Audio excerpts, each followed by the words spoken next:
안녕하십니까. 오늘은 제3강 하나님 나라, 신약의 하나님 나라에 대해서 말씀 전하고자 합니다. 지난 시간 우리는 예수 그리스도가 선포하신 하나님 나라에 대해서 공부했습니다. 예수님이 선포하신 하나님 나라는 예수님께서 많은 이적을 통하여 자신이 창조주 하나님이고 하나님 나라가 이 땅에 임하셨다는 것을 보여주셨습니다. 귀신을 물리치고 무리를 걸으시고 병든 자 죽은 자를 살리신 하나님의 이적, 보편적으로 예수님이 한 첫째는 이적을 통해서 예수님이 하셨던 이적, 세메이온, 이적이라는 단어는 세메이온이라고 그러죠. 예수님의 한 이적은 표적을 나타내서 하나님의 뜻을 드러나기 위해서 하나님 나라가 임하셨고 예수님 자신이 창조주 하나님이라는 사실을 드러내기 위해서 한 이적이고, 일반적인 기적이라는 단어는 미라클이라고 그러죠. 기적, 초자연적 현상이 일어나는 상태를 이렇게 얘기합니다. 그러면서 이제 예수님께서는 그 하나님 나라를 설명할 때 지난 시간에 얘기했지만 많은 비유를 통해서 얘기하셨어요. 비유를 통해서 말씀하셨는데 그 비유가 우리의 삶의 주변에 있는 배경을 통해서 예수님은 설명하고 있다는 사실입니다. 배경을 통해서 예수님께서는 설명하고 계시는데 오늘은 그 첫 번째 순서로 어떤 배경을 통해서 하나님 나라에 대해서 말씀하시는가. 예수님이 선포하시고자 하는 것은 이 땅에 하나님 나라를 선포하시고 이 땅에 오셔서 하나님 나라를 건설하시고 앞으로 있을 종말에 있을 새하늘 새 땅 하나님 나라가 완성되는 그날을 위해서 준비하시기 위해서 오셨다는 사실을 우리가 알 수 있습니다. 그러면 성경 말씀을 보겠습니다. 마태복음 13장 1절에서 9절까지 한번 같이 교독하겠습니다. 한 절씩 교독합니다. 그날에 예수께서 집에서 나가서 바닷가에 앉으시매 큰 무리가 그에게로 모여들거늘 예수께서 배에 올라가 앉으시고 온 무리는 해변에 서 있더니 예수께서 비유로 여러 가지를 그들에게 말씀하여 이르시되 씨를 뿌리는 자가 뿌리러 나가서 뿌릴새 덜어는 길가에 떨어지며 새들이 와서 먹어버렸고 덜어는 흙이 얕은 돌밭에 떨어지며 흙이 깊지 아니하므로 곧 싹이 나오나 해가 돋은 후에 다시 타서 뿌리가 없으므로 말랐고 덜어는 가시떨기 위에 떨어지며 가시가 자라서 기운을 막았고 덜어는 좋은 땅에 떨어지며 어떤 것은 100배 어떤 것은 60배 어떤 것은 30배 결실을 하였느니라. 귀 있는 자는 들으라 하시니라. 아멘. 오늘 예수님께서 말씀하시고자 하는 것은 씨를 뿌리는 자를 통해서 하나님 나라를 말씀하고자 합니다. 씨, 예수님이 그 씨는 누가 뿌립니까? 하나님께서 씨 뿌리는 자는 하나님께서 씨를 뿌리는 자고, 이 성경에서 오늘 예수님이 말씀하시는 것은 그 밭은 어디냐? 우리의 마음의 밭을 얘기하고 있습니다. 우리의 그 하나님께서 하나님 나라는 하나님의 말씀의 씨를 뿌려서 그 밭이 그 바탕인 밭이 어떤 밭이냐에 따라서 그 하나님 나라의 말씀의 아름다운 열매들이 주렁주렁 열려서 하나님 나라가 계속적으로 확장될 것을 예수님께서 말씀하고 있는 것입니다. 하나님께서는 이 땅에 하나님 나라를 세우셨죠. 하나님 나라를 세우셨고 하나님이 아담과 하와를 통해서 창세기 1장 28절의 말씀처럼 생육하고 번성하여 땅에 충만하기를 원하셨습니다. 하나님의 원하는 나라라는 뜻은 우선 주권이 있어야 되고 땅이 있어야 되고 백성이 있어야 된다는 사실을 우리가 너무나 잘 알고 있습니다. 주권은 하나님이 주권 아래서 창조주 하나님께서 우주 만물의 모든 거하실 만물이 거할 이 거처를 영역을 만드셨다는 사실입니다. 거할 영역을 만드시고 그러면서 백성을 만드셨는데 이 백성을 창조하셔서 그 백성으로 통하여 하나님 나라가 원래 하나님의 계획은 이 백성들이 하나님과 함께 거하시면서 하나님과 함께 영화를 누리고 영원토록 하나님과 함께 거하는 그런 아름다운 관계로 창조를 하셨는데 그 백성들을 창조하셨다는 사실이에요. 그래서 그 창조된 백성을 창세기 2장 8절에 보면 하나님께서 거할 이 백성 중에서 에덴 동산을 창설하셨다고요. 창설하시다는 단어.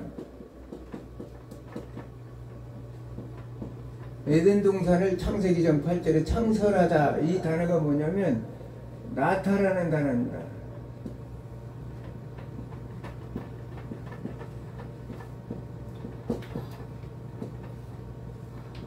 히브리어로 나타라는 단어인데 에덴 동산을 창설하다, 심다라는 뜻이에요. 심다는 뭘 심었겠어요? 그 나무 씨를 심어서 결국은 오늘 이제 마태복음 13장처럼 씨를 뿌렸다는 사실이에요. 씨를 뿌려서 이들을 통해서 아담과 하와를 통하여 온 천하 만국으로 이제 생육하고 번성하여 하나님 나라를 이루어 나가기를 원하는 것이 하나님의 뜻이었다는 사실이에요. 그런데 여기에 이제 죄를 범하여서 결국은 이 하나님 나라가 파괴되었죠. 지난 시간에 얘기했지만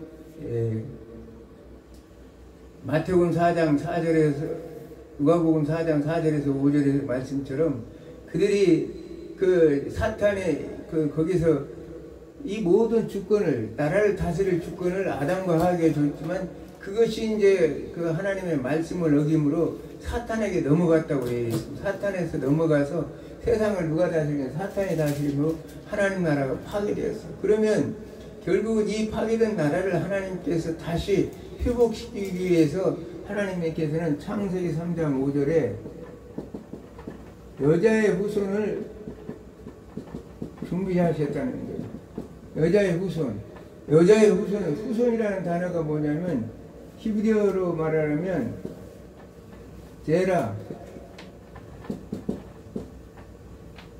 제라라는 단어인데 이게 씨예요. 여자의 씨. 오늘 지금 저 본문에 나오는 말씀의 씨를 뿌린 것과 똑같은 거죠. 이 씨를 약속하셨다는 후손, 씨를 약속하셨고 이제 이 후손을 통해서 이제 하나님은 약속하셨고 이게 이제 결국은 이제 사탄도 뭘 하느냐? 사탄도 자신의 왕국을 세워요. 사탄도 자신의 씨를 심는데, 사탄도 씨를 심는데 누구를 심었느냐? 가인이라는 인물을 선택해서 그 자신의 씨를 자신의 씨를 심게 되는 거죠. 한시에서 심어서 가인의 왕국이 하나님을 대적하는 세력으로 최초에 나타나는 걸 봅니다. 그러면서 하나님은 이제 노아의 홍수를 통해서 그 모든 가인의 후손들과 모든 하나님이 창조했던 그 백성들, 앞으로 충만하게 이루어질 하나님 나라를 이뤄나갈 백성들을 전부 하나님께 진멸시켜서 노아의 가족을 통하여 새로운 하나님, 창세기 9장 1절과 7절에 다시 창조 보존 언약을 통해서 생육하고 번성하여 땅에 충만하라는 하나님의 말씀을 통하여 다시 하나님 나라를 이루어가기를 원했습니다. 그런데 여기도 사탄은 어떻게 하느냐? 여기에서도 사탄은 어떻게 그 함의 후손인 니므롯을 통해서 대바벨론 제국을 만들어서 하나님의 대적 세력으로서 자신의 그 씨와 영역을 넓혀가는 겁니다. 오늘날 니므롯 안에 세미라미스라는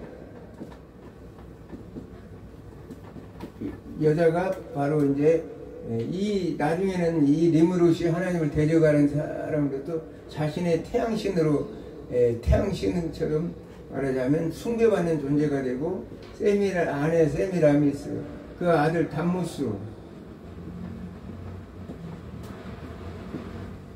담무스를 통해서 하나님께서 그 사탄은 이렇게 해서 이제 사탄의 계보를 이어가는 씨를 뿌려 나가는 겁니다. 오늘날 많은 오늘날 종교에서도 보면 이 태양신을 숭배하는 니므롯 숭배와 세미라미스 여신을 숭배하는 사단과 그 아들 담무스를 숭배하는 사람, 에스겔 18장에도 나오죠. 담무스를 숭배했더라 이스라엘 백성들이. 그런 내용이 나오는 것처럼 이런 계보로 나오면서 하나님께서는 결국은 창세기 10장 때가 참에 창세기 17장 7절에 어떻게 아브라함과 언약을 통해서 하나님께서는 다시 아브라함의 씨를 통하여 영원한 하나님 나라, 여기서도 너희 후손을 통해 영원한 언약을 맺을 것이다 이렇게 말씀하신데, 여기서도 후손은 뭡니까? 아까 얘기한 대로 제라, 이 씨예요. 씨. 이 바로 하나님의 씨를 통해서, 하나님의 백성을 통해서, 너희 후손을 통해서 하나님 나라를 세워나갈 계획을 세우시고, 그러면서 이제 우리가 잘 알듯이 성경 전체를 보면 하나님께서는 아브라함을 통해서 씨를 키워나갈 모판을 만들기 위해서 어떻게 하느냐?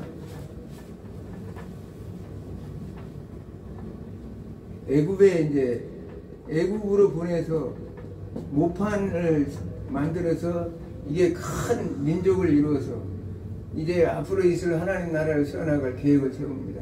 그래서 이제 때가 참에 이스라엘 백성들을 하나님께 구출해서 홍해를 건너서 출애굽을 시켜서 구원시키는 사건이 출애굽기 15장 17절에 출애굽기 15장 17절에 모세의 노래를 통해서 나오죠.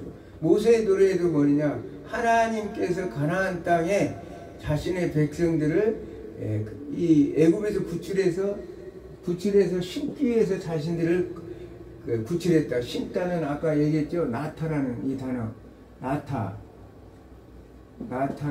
나타라는 이 단어, 심다라는 단어를 이렇게 사용하고 있는 걸 봅니다. 그러면서 이제 하나님의 계획은 이제 사무엘하 7장 10절에 보면 다윗 언약을 통해서 또 하나님께서는 어떻게 말씀하셨냐?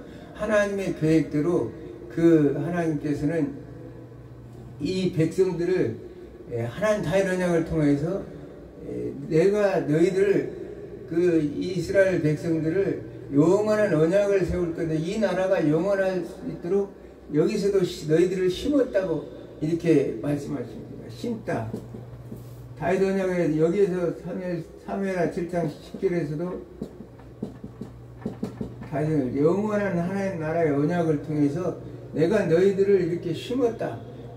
그런데 이스라엘 백성들은 하나님께서 이사야 5장 2절에 보면 이사야 5장 2절의 말씀대로 한다면 하나님께서 뭘 심었느냐?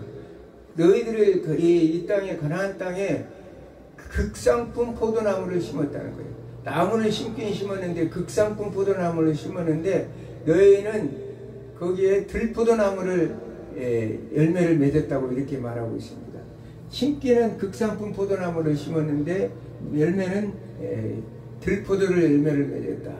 그러므로 인해서 우리가 잘 알다시피 요한복음 15장 5절의 말씀처럼 나는 포도나무여 너희는 가지라. 너희가 내 안에, 내가 너희 안에 있을 때 너희가 풍성한 열매를 맺느니라 이렇게 말하죠. 그렇지 않으면 그 가지 예수 그리스도 안에서 하나님의 말씀 안에서 있지 않으면, 예수 그리스도 안에 있지 않으면 결국은 오늘날 이 시대에 말씀하시는 것도 우리는 들포도와 같은 아무 쓸모없는 존재, 하나님께서 원래 계획된 하나님의 백성이 아니라 이 세상 속에서도 아주 쓸모없는 백성들이 된다는 사실을 예수님께서는 말씀하고 있습니다. 나는 포도나무 너는 가지라. 그러면서 너희가 내 안에 거하면 너희가 풍성한 열매를 맺을 것이고, 그렇지 않으면 결국은 가지는 풍성한 열매를 맺지 못한 가지는 잘라서 버려서 불에 태워버리면 그만입니다. 아무런 의미가 없는 거죠. 그래서 이제 우리가 잘 알다시피 갈라디아서 4장 4절에 하나님이 말씀하셨던 계획대로 때가 참에 아버지께서 아들을 보내사 여자에게서 나게 하시고, 여자에게서 나게 하겠어요. 여자에게서 여자에게서 나겠다. 이 말씀은 우리가 아까 얘기했지만 생각이 나죠? 뭐예요? 창세기 3장 15절에 여자의 후손 생각이 나죠? 창세기 3장 15절에 이 여자의 후손인 여자에게서 나게 하시고 너희가 구약의 율법 아래 있는 모든 것들을 속량하셔서 너희들을 아들 되게 하시기 위해서 5절에 이렇게 말씀하고 있습니다. 갈라디아 4장 5절에 이 아들을 보내서 너희가 율법 아래 있는 너희를 속량하여 너희를 아들의 명분을 얻게 하겠다. 아들의 명분은 뭡니까? 하나님의 백성, 하나님의 씨가 이제 예수 그리스도를 통하여 번성하고 번영하기를 원하는 것이 하나님의 뜻이죠. 그러면서 예수님은 이 땅에 오셔서 뭘 해요? 누가복음 12장 24절에 보면 예수님께서 한 알이 밀 한 알에 그대로 있으면 죽지 않고 그대로 있으면 살거니와 한 알이 밀이 죽으면 많은 열매를 맺느니라. 요한복음 12장 24절에 한 알의 밀을 말하고 있어요. 한 알의 밀은 뭐예요? 예수 그리스도 자신을 얘기하는 거죠. 예수 그리스도가 십자가에 못 박혀 죽으셔서 부활하셔서 부활의 산증인에서 온 천하 만국을 통해서 이제 예수 그리스도의 복음이 확장되고 하나님의 말씀이 온 천하 만국에 흥왕되어서 하나님 나라가 번성할 것이라고 예수님께서 말씀하셨습니다. 이처럼 하나님께서는 이 하나님 나라를 이렇게 쭉 보면 예수님께서 이 땅에 오셔서 그래서 그 때가 차서 온 예수 그리스도 갈라디아 4장 4절 아버지께 보내셔서 아들을 낳게 하셔서 이 여자의 후손에 대한 예언에 의해서 이제 이 땅에 오셔서 하나님 나라를 선포하는 거예요. 오늘 하나님 나라를 선포하는 내용을 우리가 잘 이렇게 들여다보면 씨 뿌리는 자를 비유를 통해서 말씀하셔요. 씨를 뿌리는 자. 예수님께서 씨를 뿌리는 자인데 씨를 어디에 뿌리냐?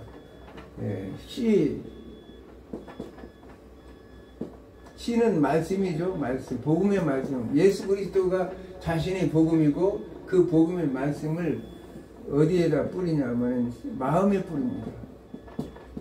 마음에 뿌린다는 거예요. 마음에 뿌리는데 여기에서는 이제 밭으로 나오고 있습니다. 길가, 또 길가에 뿌리고 돌밭에 뿌리고 가시밭에 뿌리고 옥토에 뿌리고 이 뿌려진 토양을 얘기하는데 마음의 바탕을 이제 말씀하고 있습니다. 우리가 예레미야 31장 33절에 우리가 잘 알죠. 이 과거에 너희들이 율법에 너희들의 육신의 그 돌배에 심었던 말씀을 이제는 너희들의 마음에 심는다고. 예레미야 31장 30 새 언약을 예레미야 31장 31절에 새 언약을 약속하시면서 하신 말씀이 마음에 심어 우리의 마음에 하나님의 말씀을 심는다고 이렇게 말씀하신 것처럼 오늘 예수님이 오셔서 그 말씀을 지금 이 마음의 밭에 심기 위해서 말씀을 전하는 거예요. 말씀을 전하는 것입니다. 그래서 길가에 오늘 보니까 길가에 뿌려짐에 보니까 4절에 보니까 뿌리로 나갈 때 길가에 떨어짐에 새들이 와서 먹어버렸고 새들이 와서 먹었다는 거예요. 길가에 뿌려짐에 새들이 와서 먹었다.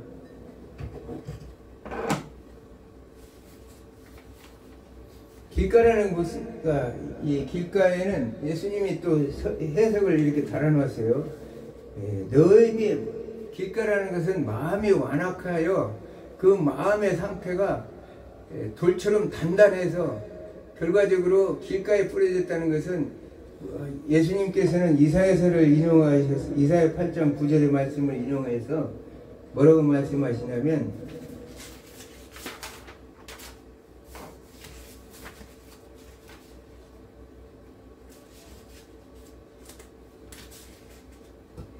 보고 너희가 보아도 알지 못하고 들어도 깨닫지 못할 것이다.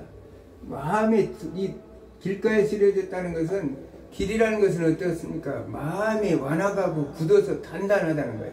그 하나님의 말씀을 우리가 전하더라도 그런 사람들이 있죠. 아무리 복음을 전한다고 해도 꿈쩍도 않는 사람들이 있어요. 코웃음도 안 쳐요. 그런 사람들을 비교해서 말씀하시는 건데, 이런 길가에 뿌려서 마음이 완화가해서 그들이 예수님께서 이 선포하신 하나님 나라 이적을 봤으면서도 그들이 알지 못하고 그 예수님 자신이 오신 그 말씀이 바로 창조주 하나님의 말씀이라는 걸 알지 못하고 그 복음의 말씀을 들어도 깨닫지 못한다는 거예요. 그러므로서 들을 수 있는 귀가 있는 자가 복 있는 자라고 성경은 말씀하고 있는 거죠. 우리도 오늘날 하나님의 복음을 전해보지만 이렇게 돌밭에 뿌려지는 것처럼 많아간 사람들이 있습니다. 길가에 뿌려지는 것처럼. 그 다음에는 이제 돌밭에 뿌려지는 자, 돌밭. 돌밭은 어떻습니까? 돌밭이라는 것은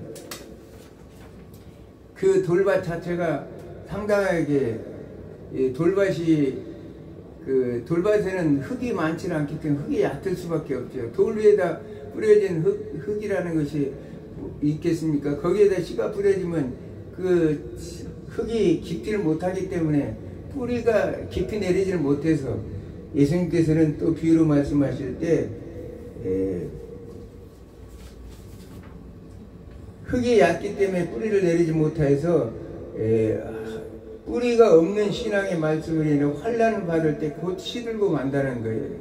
낮에 뜨거운 태양에 내리쬐고 이럴 때는 그 말라버린다는 거예요. 뿌리 없는 신앙을 말하고 있습니다. 그래서 이제 시편의 23편의 말씀처럼 길가에 심은 나무가 물가에 시냇가에 심은 나무가 뿌리를 깊이 내려서 그 이 사시사철 잎사귀가 풍성하고 열매를 맺는 그런 그 신앙이 되어야 되는데, 돌밭이라는 것은 우리가 말씀을 받아도 그 마음이 아직은 얕아서 기쁨으로 잠시 하나님의 말씀을 받지만 어떤 환난과 시련이 오면은 그것을 그냥 이제 하나님을 원망하고 왜 예수를 믿으면 복 받는다고 했는데 왜 이렇게 복을 안 받고 오히려 더 고난이 오느냐, 뭐 이런 식으로 해서 우리가 많이 경험했죠. 전도하고 보면 교회 원망하면서 떠난 사람들, 왜 교회 왔는데 원래 환난이 있고 더 시련이 있냐, 왜 그러냐. 하나님께서 하나님의 마귀, 아까도 얘기했지만 사탄이 자기 왕국에 씨를 뿌려놓고 자기 자손으로 자기 생각하고 있는데, 예수 그리스도 안에서 하나님께서 예수 그리스도를 통해서 그 왕국을 뺏어와서 이제 하나님 나라를 세워나가는데 사탄이 가만히 있겠어요?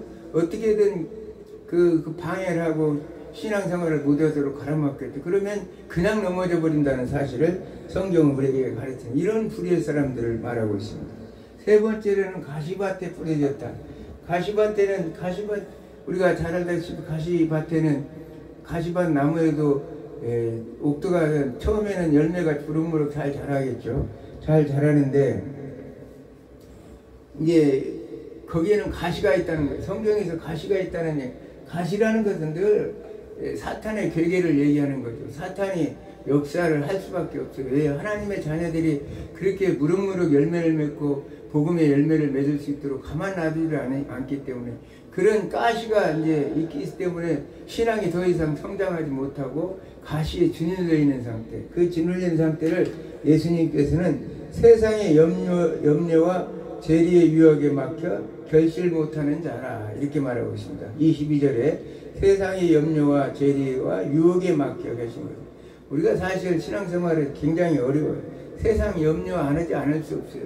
또 우리가 말씀을 전하다 보면, 제가 목회 벌써 어려서부터 오로지 말씀만 바라보고 주님만 바라보고 여기까지 목사가 돼서 이 오랜 세월 하다 보니까 내 시간과 물질과 몸을 다 들여서 했는데 이제는 다 바닥이 났어요.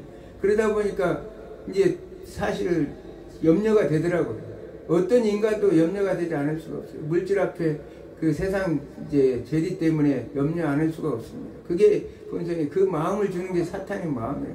그래서 지난 주에는 세상에 나가서 일자리를 알아봐야 되니까 그러면 이 하나님의 이거 지금 우리 유튜브는 이제 전할 수가 없을 텐데 그러나 우선 워낙 재정적으로 어려웠기 때문에 나가서 이제 나가서 구청에 가서 일자리를 알아보러 갔더니 아무것도 아무 노인자 일자리가 없어요. 하도 사람이 일자리 보낸 사람이 많아서 일자리가 없고 딱 있는데 카드 배달하는 거 한 장당 800원씩 배달하는 거 있는데 그것이 한 자리 있습니다. 그런데 막상 그 카드 배달 하러 하려면 내가 협착증 걸려서 잘 걷지도 못하는데 한 달에 20만 원 벌기 위해서 내가 그것을 하면 결국은 그걸 때문에 돈 20만 원 때문에 내가 정말 하나님의 복음을 전하지 못하고 중단해야 되는가 수없이 고민을 하고 결정을 해서 그곳에 얘기를 했죠.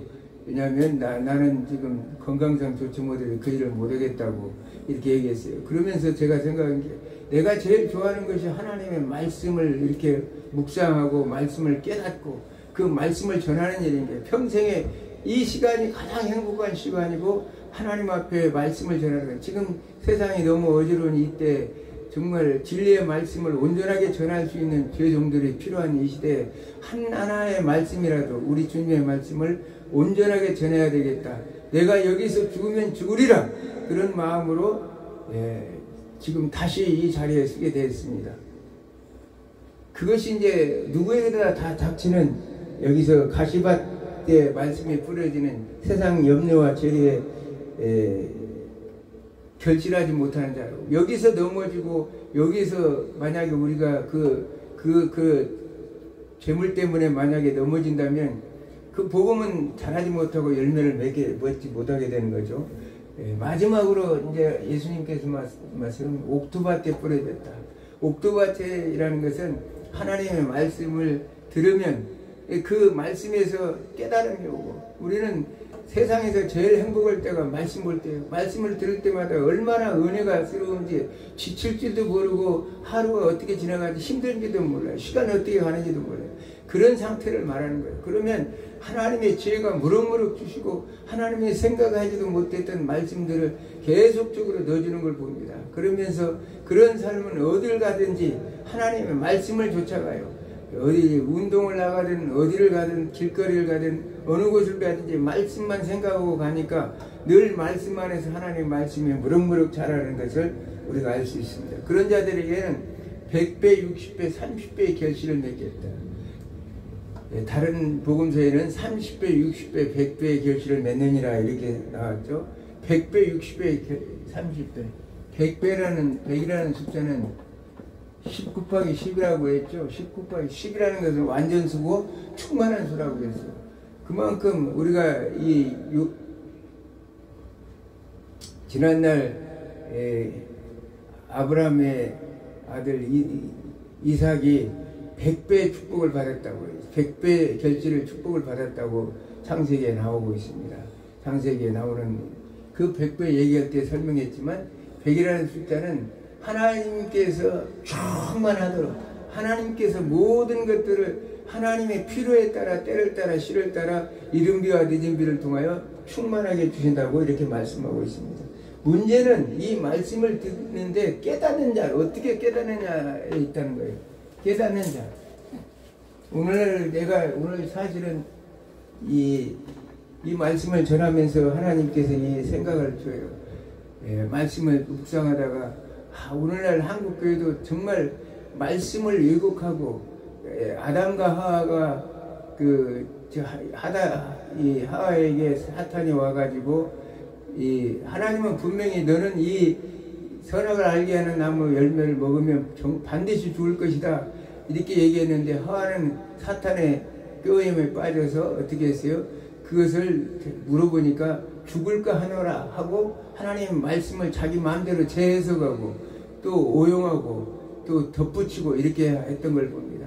오늘날도 지금 신학을 공부하고 말씀을 가르치는 특히 대형교회 목사님들이 오늘날 한국교회가 말씀을 왜곡해서 하나님의 말씀을 벗어나는 그런 행위를 보면서 내가 이번에 또 깨달은 것은 내가 이 고난 속에서도 정말 이 나라와 이 민족 이 사회를 위해서 반드시 이 복음을 진정한 복음을 전해야 되겠다 이런 생각을 가지게 되었습니다. 21일 날 프란치스코 로마 교황이 순종하셨다고 했어요. 순종. 이게 순종이라는 단어는 선할 선자 마지막 종자인데 평생을 살면서 선한 삶을 살다가 완벽하게 살다가 죽었다는 뜻으로 순종이라는 단어를 이렇게 쓰고 있는 걸 봅니다. 네, 이제 로마 그래서 수없이 전 세계 많은 사람들이 애도하고 그 사람을 칭송하는 걸 보면서 과연 그분은 하나님의 말씀 앞에 온전했는가를 생각하면서 그걸 묵상하게 됐어. 오늘 10%는 자유께서 말씀은 분명히 예수님 말씀대로 바르게 알고 깨달아서 하나님 말씀대로 실천해야 되는데 그리 정말 그렇게 살았을까? 그 이제 교황을 뭐라고 하냐면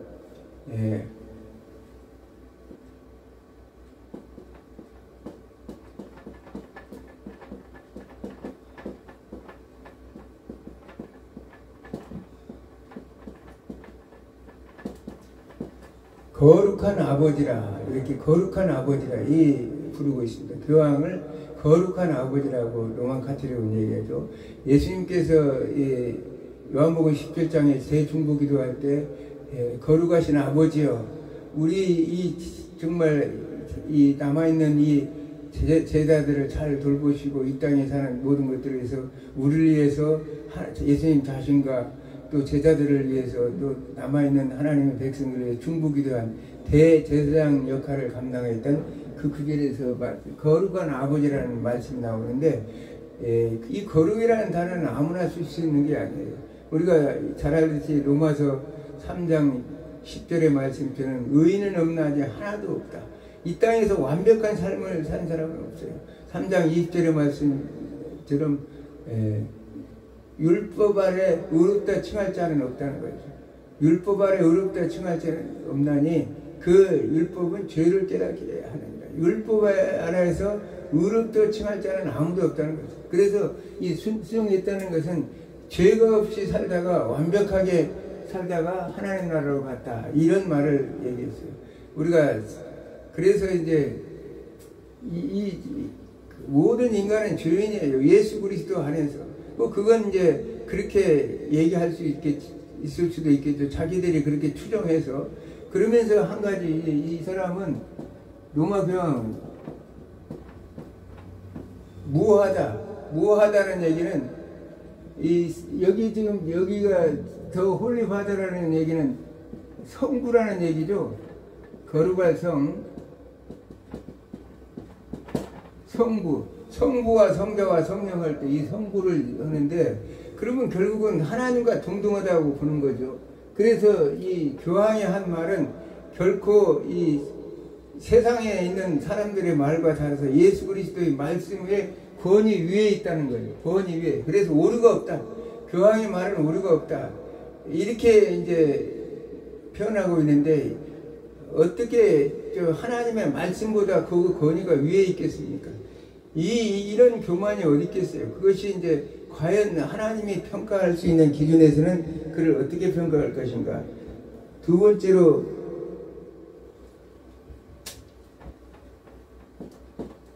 그가 얘기한 것은 모든 이제 길은 모든 종교는 하나님으로 가는 길이다.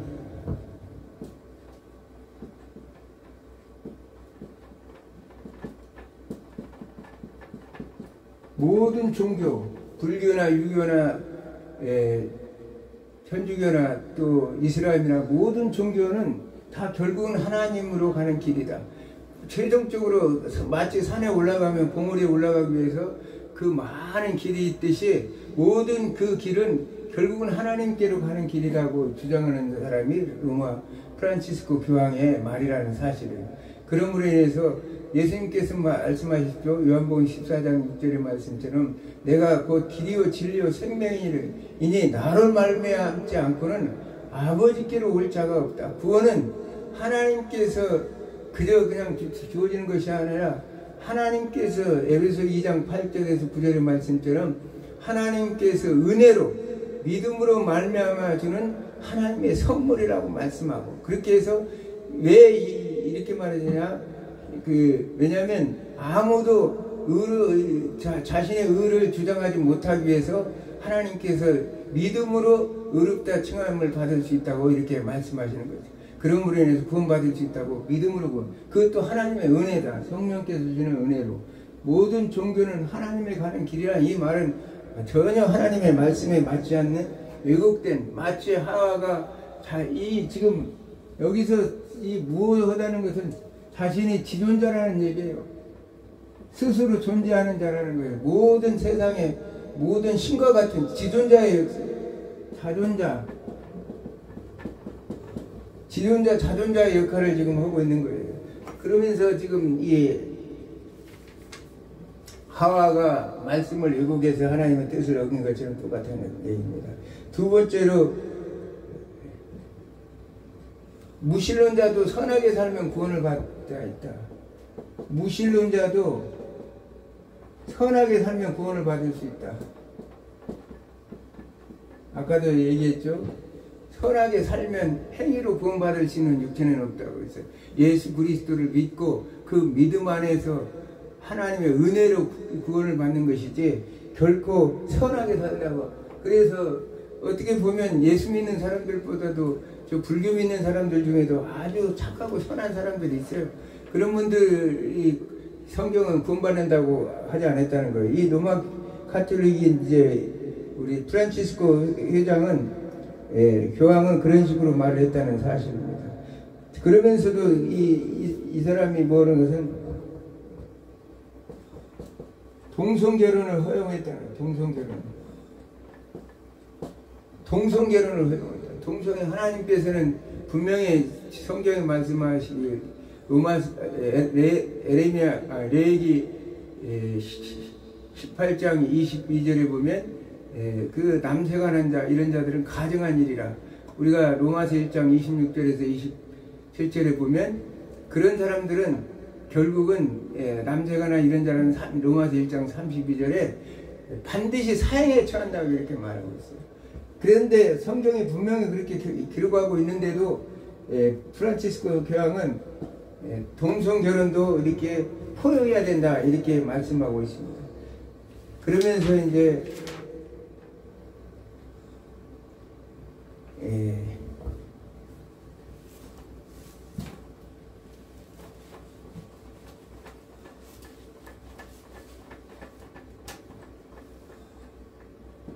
진화론을 수용한다는 거예요.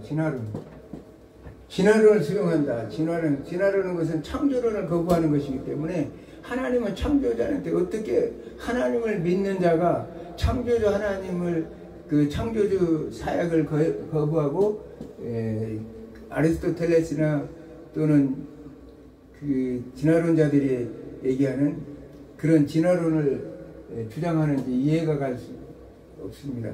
모든 물질의 기원이 물질로 생각한다는 이 진화론은 그 하나님을 믿는 백성이라면 있을 수가 없는 거죠. 하나님께 태초에 하나님께서 베레시트 바라 엘로힘, 하나님이 창조하시다는 단어, 바라라는 단어는 하나님만이, 창조주 하나님만이 쓰는 단어예요. 모든 무에서 유를 창조하실 때 이 바라라는 단어를 쓰죠. 바라는 단어를 이렇게 쓰는데, 무에서 유를 창조할 때 이 우주 만물의 창세기 1장 2절 보면 땅이 혼돈하고 공하고 흑암이 수면에 깊이 있고 여호와이시는 수면에 운행하시니라 할 때 그 모든 혼돈과 공허와 그 상태에서 하나님께서 그 무에서 유를 창조하셨다고 성경은 분명히 말씀하시는데도 이 창조론을 거부하고 진화론을 수용하자, 이게 말이 됩니까? 그러면서 이제 하는 것이 뭐냐, 마리아 숭배를 하죠. 마리아 숭배, 가톨릭의 그 맹점은 마리아 숭배.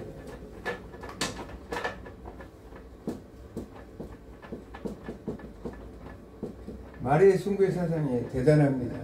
아까 우리가 함의 후손인 니무롯의 아내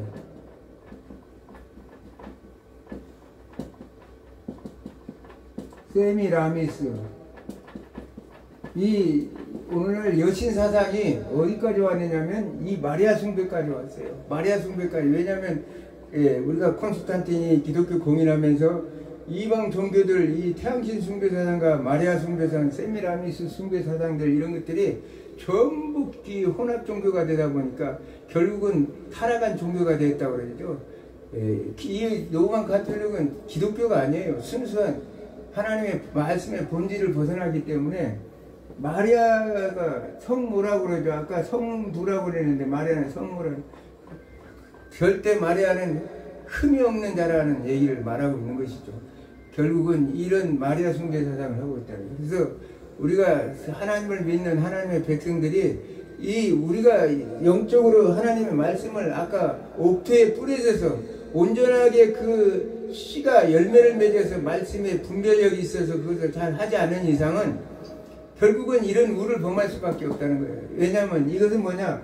뒤에서 사탄이 조종하기 때문에. 결코 사탄이 그것을 충동질하고 사탄의 왕국을 만들어가기 때문에 결국은 이 사탄의 나라는 결국은 패망한다고 요한계시록 20장 10절에 이렇게 분명히 나오죠. 사탄과 거짓 선지자들, 그들은 반드시 둘째 사망인 불못에 들어간다고.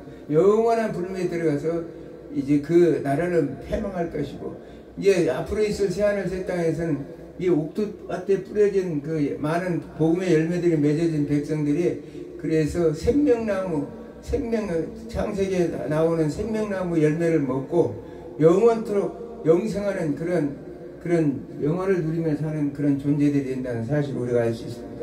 우리가 말씀을 제대로 공부하지 않냐고 말씀을 온전히, 우리 한국교회가 이런 자들을 WCC나 WEA 같은 해서 한국 대형교회 목사님들이 가입해서 종교 일치운동, 종교연합운동, 아까 얘기했죠. 모든 종교는 다 같다. 그래서 길은 마지막 최종은 구원에 이른다, 이렇게 말하는 것처럼 종교다원주의 사고를 가지고 있는 한국교회. 그렇기 때문에 대형교회 목사님들이 지금 그런 상태로 가고 있어요. 지금 그 공산주의자들을 찬양하고 추종하는 한국교회 대형교회 목사님들이 거의가 지금 한국교회.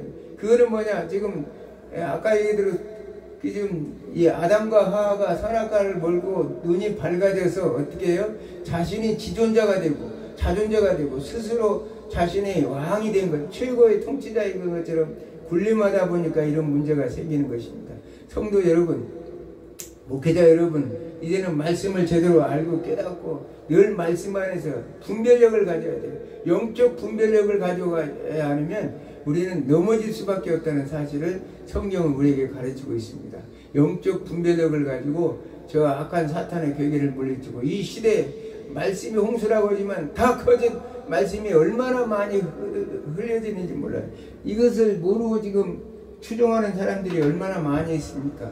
이런 자들을 한국 기독교 연합회에서 또 교황 선종했다고 칭송을 하고 애도를 표하는 것을 보면서 참 안타깝더라고요. 그 사람들은 하나님의 말씀 안에 있는 자들이 아니라 거짓 선지자들이고 거짓 진리를 왜곡하는 자들이고 하나님을 대적하는 세력편에 있는 자들이라는 사실을 생각하면서 여러분들이 이 편에 서지 않도록 여러분들이 오늘 또 전하는 말씀을 듣고 하나님 말씀을 깨달아 진리가 무엇인지, 진리라는 것은 예수 그리스도를 말씀하고 예수 그리스도만이 온전한 진리라는 사실을 깨닫고 여러분들이 반드시 승리하여 이 영원한 지옥에 가지 않냐고 우리가 영원한 승자로서 살아가기를 우리 주 예수 그리스도의 이름으로 축원합니다. 기도합니다.